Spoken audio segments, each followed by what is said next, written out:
کسی قصبے میں ایک جوہری رہا کرتا تھا۔ قصبہ چونکہ چھوٹا تھا، اس لیے یہاں کے رہنے والے تقریباً سبھی لوگ ایک دوسرے سے واقف تھے۔ جوہری کے متعلق یہ بات مشہور تھی کہ وہ اپنے آپ پر اور اپنی بیوی بچوں پر تو خاصی رقم خرچ کرتا تھا، لیکن وہ دوسروں پر کسی مطلب کے بغیر ایک پیسہ بھی خرچ نہیں کرتا تھا۔ اور اگر کوئی بھولا بھٹکا فقیر اس کے پاس آ جاتا تو جوہری اس کو اس بری طرح جھڑکتا کہ بیچارہ بھیکاری پھر کبھی بھول کر بھی اس طرف کا رخ نہ کرتا۔ کنجوس جوہری کے بہت کم دوست تھے۔ وہ اپنے دوستوں پر بھی پیسہ خرچ نہ کرتا، بلکہ ان سے ہی کھانے پینے کی توقع رکھتا۔ چونکہ وہ باتیں بنانے کا ماہر تھا، اس لیے کچھ لوگ اس کے دوست بن گئے اور کبھی کبھی اسے کھلا پلا دیتے تھے۔ اسی قصبے میں ایک دھوبی رہا کرتا تھا۔ وہ جوہری کے بالکل برعکس تھا۔ اس کے پاس ضرورت سے زیادہ جو پیسہ ہوتا وہ دوستوں اور ضرورت مندوں پر خرچ کر دیا کرتا۔ جب شاہی دھوبی بیمار ہو جاتا تو وہ بادشاہ کے کپڑے بھی دھویا کرتا۔ وہ لوگوں میں بڑا ہردل عزیز تھا۔ وہ دھوبی تھا مگر لوگ جوہری سے زیادہ اس کی عزت کرتے تھے۔ ایک شام دھوبی کام ختم کر کے اپنے دوستوں سے گپ شپ کر رہا تھا کہ کنجوس جوہری کا ذکر چھڑ گیا۔ ایک دوست نے کہا، اس جیسا کنجوس انسان تو ہم نے اپنی زندگی میں دیکھا نہ سنا۔ دوسرے دوست نے اس کی ہاں میں ہاں ملائی، اس نے آج تک کسی کو ایک گلاس پانی تک نہیں پلایا۔ دھوبی بولا، میں اس کنجوس جوہری سے چائے پانی تو ایک طرف رہا، کھانا تک کھا سکتا ہوں۔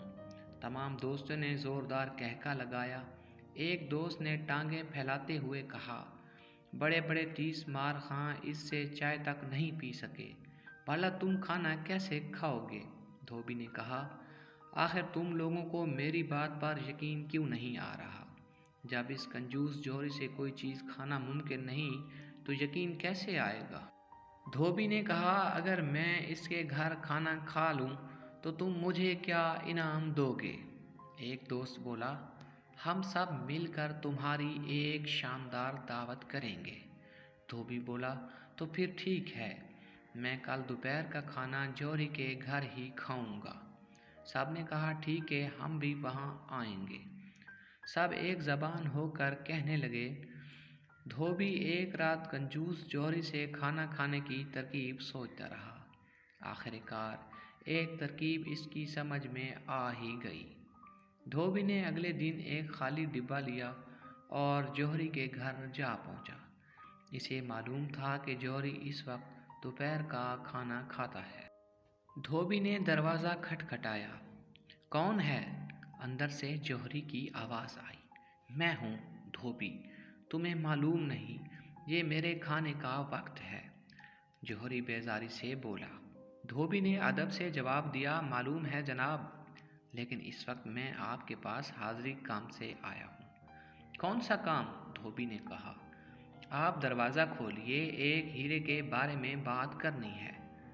ہیرے کا نام سنتے ہی جوہری کے منہ میں پانی بھر آیا اور اس نے فوراً دروازہ کھول دیا۔ دھوبی کے ہاتھ میں ڈبہ دیکھ کر وہ سمجھا کہ اس میں ہیرا ہے جسے دھوبی بیچنے آیا ہے۔ جوہری کو یہ بات معلوم تھی کہ دھوبی کبھی کبھی شاہی محل میں کپڑے دھوتا ہے۔ اس نے سوچا، بہت ممکن ہے میلے کپڑوں میں بھولے سے کوئی ہیرا آ گیا ہو۔ جوہری نے کہا، باہر کیوں کھڑے ہو؟ ادھر آ جاؤ، بیٹھ کر آرام سے باتیں ہوں گی۔ دھوبی جوہری کے گھر میں داخل ہو گیا۔ اس وقت دسترخوان پر کھانا چنا جا چکا تھا، جس کی خوشبو سے دھوبی کی آنتیں قل ہو اللہ پڑھنے لگی۔ مرغی کے انڈے کے برابر ہیرے کی آج کل کیا قیمت ہے؟